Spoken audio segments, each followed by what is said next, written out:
ఎలాగో అలా కొడుకు పాస్ అవ్వాలి, పాస్ అవ్వడేమో అని బెంగ.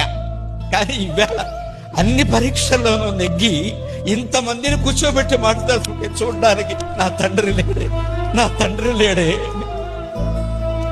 మా అమ్మ చూసింది 20 ఏళ్ళు నా వైభవాన్ని, నా తండ్రి చూడలేకపోయాడు. నాన్న, నా కోసం ఎంత తాపత్రయపడ్డావయ్యా, భయపడ్డావయ్యా. నేను ఇవాళ లోకాన్ని నడిపిస్తున్నానయ్యా, నేను కనపడితే దేవుడు అంటున్నారయ్యా. నీ పుత్రుడు రూపంలో ఉన్నవాడిని చూడ్డానికి నువ్వు లేవు కదా, ఈ దుఃఖం ఎవడు తీరుస్తాడండి? ఆయన వద్దన్న పని చేశాను నేను. ఆయన బైపీసీ చదువు, డాక్టరు, ఇంజనీరు అన్నాడు. నాకు తెలుగే కావాలన్నాను. పట్టుదల, పిచ్చి పట్టు, నాకు తెలుగు కావాలి. నేను ఏం చేసుకున్నా మంచిది. స్కూల్ మాస్టర్ అవుతావురా, అంతకంటే అయినా సరే నాకు తెలుగు కావాలి, నాకు తెలుగు పద్యాలు. తెలుగు పద్యాలకి డబ్బులు ఎవడిస్తాడు రా అన్నాడు.